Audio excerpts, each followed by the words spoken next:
Hello friends, this is my YouTube channel V Academy. In this channel, we will provide you some valuable information regarding veterinarian examinations. So get it with me. Today's our topic is necropsy in animals. सबसे पहले हम necropsy के बारे में पढ़ेंगे कि necropsy animals में क्यों करते हैं और नेक्रोप्सी है क्या।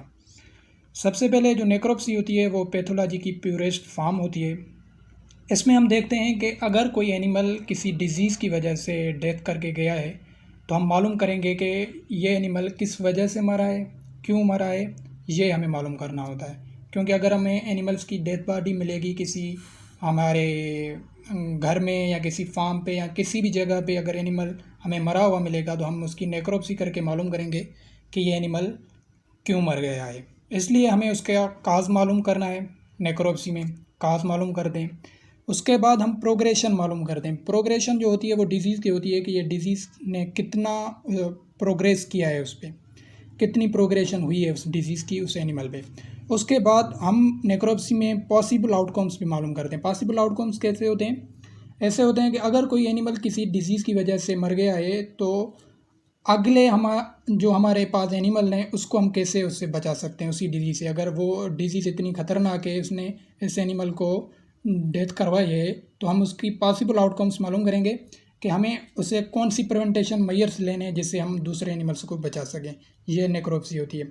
और इसके अलावा नेक्रोप्सी में हम डायरेक्ट विजुअलाइजेशन करते हैं आर्गन्स की, एनिमल्स के, जहाँ पे हम लंग्स को, हार्ट्स को, किडनी को, स्प्लीन को, लिवर को, सबको देखते हैं और वहाँ देखते हैं कि कहाँ कहाँ किस जगह पे कितने लेशंस मौजूद हैं और वो हमें बताते हैं कि ये आर्गन इतनी परसेंटेज या इतना जो है इफेक्टेड हुआ है इस डिजीज़ के हवाले से। ये होती है कॉमन नेक्रोप्सी का कॉन्सेप्ट जो होता है, ये होता है। उसके बाद आती हैं नेक्रोप्सी की स्टेजेस। जो स्टेजेस होती हैं वो नॉर्मली जो होती हैं नेक्रोप्सी की 4 स्टेजेस होती हैं।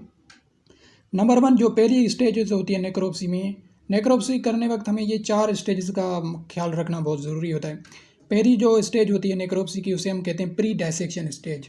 जो प्री डायसेक्शन स्टेज होती है इसमें हम एनिमल को प्रिपेयर करके टेबल पे लाते हैं नेक्रोप्सी करने के लिए। उसके साथ साथ हमें इस बात का ख्याल रखना है कि हमें उसकी हिस्ट्री मालूम होनी चाहिए। उसके अलावा हमारे पास नेक्रोप्सी के इक्विपमेंट मौजूद होने चाहिए और हमें ये मालूम होना चाहिए कि हमें कब और कहाँ पे नेक्रोप्सी करनी है। ये होता है normal concept first stage of necropsy का। जो दूसरी सेकंड स्टेज होती है नेक्रोप्सी की, उसमें हम क्या मालूम करते हैं, उसमें हम ग्रास नेक्रोप्सी डायसेक्ट करते हैं इटसेल्फ। खुद ही हम जो है डायरेक्ट विजुअलाइजेशन करते हैं इंटरनल ऑर्गन्स की और उसमें हर एक ऑर्गन को हम अपनी नेक्ड आई से देखते हैं, उसकी ग्रास नेक्रोप्सी करते हैं, उसके देखते हैं कि ये ऑर्गन जो है कितना इफेक्टेड है। ये हम सेकंड स्टेज में देखते हैं। उसके अलावा जो सेकंड स्टेज में है हम वहाँ से सैंपल लेंगे, लेबॉरेटरी टेस्ट्स के लिए सैंपल हम कलेक्ट करेंगे सेकंड स्टेज से। जो ऑर्गन हम देखते जाएंगे, जो हमें ऑर्गन जो है इफेक्टेड लगेगा हम उसी से सैंपल लेना स्टार्ट करेंगे। और जो थर्ड स्टेज होती है इसमें हम जो हमने सेकंड स्टेज से सैंपल लिए थे, थर्ड स्टेज में हम वो लेबॉरेटरीज में सबमिट करवाएंगे। ये होती है थर्ड स्टेज। अब सेकंड और थर्ड को इकट्ठे ही क्लियर कर दें। सेकंड स्टेज में हमने ऑर्गन्स को देखा, उसकी ग्रास डायसेक्शन की और उसकी सिस्टमेटिक मैनर से हमने जो ऑर्गन्स थे सब देखे, उसके बाद उसके सैंपल लिए हमने सेकंड स्टेज में। थर्ड स्टेज में हमने हैंडलिंग की उस सैंपल्स की। उसके अलावा जो हमने सैंपल्स लिए उसको हमने लेबॉरेटरी में भेजा। लेबॉरेटरी में क्यों भेजा? उसकी हमने वायरोलॉजी की टेस्ट्स करनी होती हैं और टैक्सोकोलॉजी की टेस्ट्स करनी होती है, माइक्रोबायोलॉजी की टेस्ट्स करनी होती हैं। ये हम सब टेस्ट्स करके ये मालूम करेंगे कि ये जो एनिमल डेथ करके गया है उस किस वजह से डेथ करके गया है, उसमें कौन कौन सी चेंजेस आई हैं, कौन कौन सी डिजीज़ अकर आई है, ये हम मालूम करेंगे जब हम सैंपल लेके लेबॉरेटरी में भेजेंगे। ये हो गई हमारी थर्ड स्टेज। जो चौथी और लास्ट स्टेज है उसे हम कहते हैं राइटिंग नेक्रोप्सी रिपोर्ट।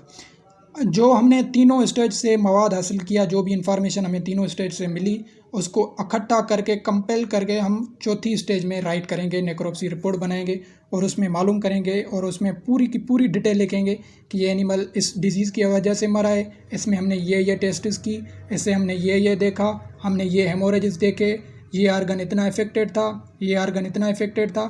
ये पूरी की पूरी डिटेल जो है हम last fourth stage necropsy report में लिखेंगे और एनिमल की नेक्रोप्सी रिपोर्ट बनाएंगे और उसमें हम बताएंगे कि हमें जो नज़र आया है वो हम वहाँ पे लिख के हम जमा करवाएंगे कि ये एनिमल जो है इस डिज़ीज़ के इस डिजीज़ के बुनियाद पे मर गया था और उसमें ये चेंजेस आई, उसमें ये आर्गन्स अफेक्टेड हुए और इसमें हमें पॉसिबल आउटकम्स प्रिवेंटेशन मेजर्स लेने ताकि ये जो डिजीज़ हमने यहाँ पे मालूम किए वो आगे दूसरे एनिमल में बढ़ ना सके। Thank you so much. आज का यही टॉपिक था। इंशाल्लाह अगले टॉपिक में हम रिलेशंस को क्लियर करेंगे कि एनिमल मरने के बाद कौन कौन से पोस्टमार्टम चेंजेस या रिलेशंस प्रोड्यूस करता है। So it's all about today. Thank you so much.